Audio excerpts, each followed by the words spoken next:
Hello, my name is Lauren Showalter, and I'm a licensed professional counselor in Virginia. Today I'm going to be talking to you about mindfulness and meditation. Hopefully be able to give you a chance to learn a little bit more about what it is, how you can use it, and then how you can make it a part of a daily practice to increase wellness.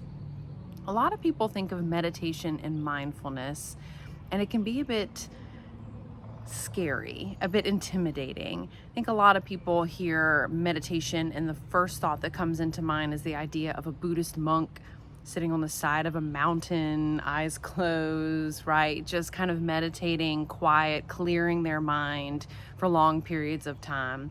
And when people think of that, they don't see that as an attainable thing for their daily life. Understandably so. But that's a misconception. What those monks are doing are absolutely amazing feats of meditation, but that's not necessarily what you have to do. There's more to it than that, and there are absolutely ways that you can implement it into your everyday life. There's actually two elements of mindfulness and meditation that I'm going to talk about and hopefully be able to help you learn more about it.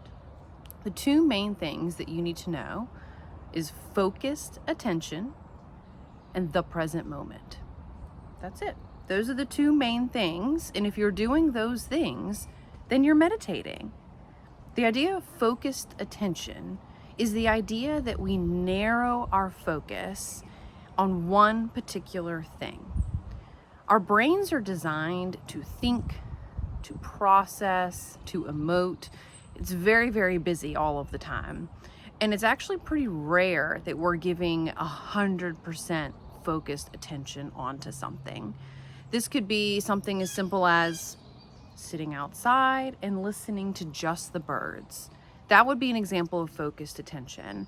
I'm not going to think about what's on my grocery list. I'm not going to figure out what I'm going to do tomorrow. I'm just going to listen. I'm going to tune into a sense, give it 100% my attention. That's an example of focused attention. In meditation and mindfulness, the idea is to find that and make that the center of the practice. That can look like lots of different things. You could use senses, such as listening to a certain sound, listening to certain music, tactile things, feeling something in particular. It also could be as simple as focusing on one thing, such as your breath. I'm going to talk about that a little bit more in a minute, but your breath can absolutely be your focused attention. So as long as you can tune into that, you've got your focused attention piece. Now, I understand that this could also be pretty difficult, especially for folks where it might be new or they have very busy minds, maybe even an anxious mind. That's 100% normal. That's okay. We have to teach our mind to have this focused attention. In our society now, there's very few focused attention. There's lots of instant gratification. There's things on our phone that we go through that just pops into our head. We have to-do lists. We have busy schedules. Our culture right now doesn't give us a lot of time or energy or even value in the idea of focused attention. But it has been clinically proven to be good for your brain and good for your wellness. So that is the cornerstone of meditation and mindfulness and is an extremely important piece of it. The second part is the present moment. That's the idea that we are going to tune in to the true here and now. Our minds a lot of the time like to go either into the past or to the future. We may be thinking about what did we do the day before, or maybe we're thinking about regrets or something that upset us, or we're thinking about the future. What can we plan for? What can we do different? To truly be in the present moment takes a little bit more focus, a little bit more attention to that. Being in the present moment is truly being here, not thinking about the past or the future, but really the present moment in the physical sense and the spiritual sense. The best way to do this is to tune into the body. Our body is here in the here and now, experiencing life. If we can tune into that, that can help us find the present moment. Again, the breath. The breath is a great way to do that. It is here, it is happening right now, and if we tune into it, we can have some control over it, and that can get us into the present moment. Focusing in on the body is another really good way to get into the present moment. Focusing on our muscles, focusing on relaxing, that's a great way to also get into the present moment. So those two things is what truly makes up the idea of meditation and mindfulness. If you can learn to use those things, then you're doing it. Now, a lot of folks also want to know what the difference is between meditation and mindfulness and what's the difference there. And truly, there's so much overlap. It is a little bit difficult to pull them apart. Meditation might be just a little bit more focused and intentional and quiet than, say, the mindfulness piece. For example, on this beautiful day, if I were to simply go for a walk and listen to the birds, observe the trees, observe my surroundings, that would be a mindfulness meditation. I'm really thinking about the present and that focused attention. But it's much more interactive. I'm not sitting quietly and focusing on my breath. I'm more just observing the here and now. So it's a type of meditation, but it's more about being mindful of the moment. Meditation might look more like the traditional, I am going to find kind of this space and kind of focus inward on this focused attention and present moment. There's a lot of overlap there, and that's okay. I'm not really worried about the semantics with that. And also the other part that's really important is just the intention, just the idea. If you decide that you want to try a meditation or mindfulness practice, that's half the battle. If you're deciding that you want to give it a go and you want to try to find those things, that focused attention and present moment, you're doing a meditation. You may find yourself distracted. You may find it difficult. You may even find it slightly unpleasant if it's new and frustrating, but that's okay. That is a part of the process. At least you're trying. You're setting aside time to teach your brain how to find that focused attention and present moment. And the more that you do it, the more that your body is going to be used to getting to that space. You're going to teach your brain how to get to that space. So it's okay if it feels a little weird at first or a little foreign or uncomfortable. I encourage you to give it a try and continue practicing it to see what happens. Another thing that's really important with mindfulness and meditation that I want you guys to know about is the idea that it is non-judgmental. If you are trying it and you're having some of those thoughts, what am I doing? This is right? Like, am I breathing right? Like, I don't know what I'm doing here.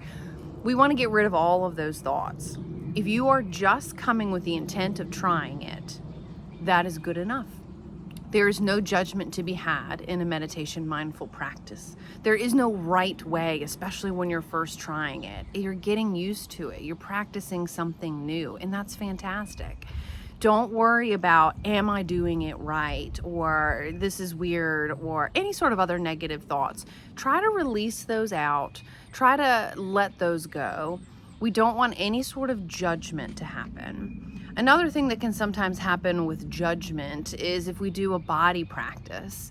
Sometimes tuning into our body can be a bit different, new, uncomfortable. Maybe you have chronic pain. Maybe there's a part of your body you're self-conscious about, and tuning into it can feel a little bit strange. Release any judgmental thoughts out of that.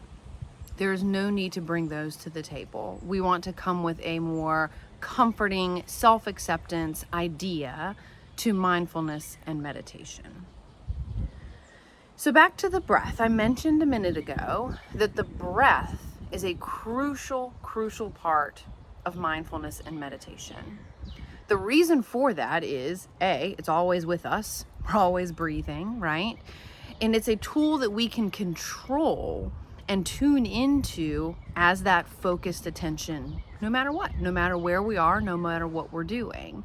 It's one of our only functions that we can actually control. We can't control our heart rate, can't control our digestive system, but we can control our breathing when we tune into it. Most of the time, we're not paying attention to our breath, thank goodness, right? Our body just knows to do it, and we regulate. And when we need to run and breathe a little bit more, our brain tells us to do that. It's great. But if we can focus our attention to our breath and kind of take the wheel, right? Take it off of autopilot, it can have a really amazing benefit to us. And it can provide us this focused attention that we're looking for. When we are breathing, if I'm just sitting here talking, taking very shallow kind of breaths. I don't need a whole lot of oxygen right now. I'm sitting, I'm in a restful state. My lungs are not taking in their full capacity by any means. But if I take a big breath,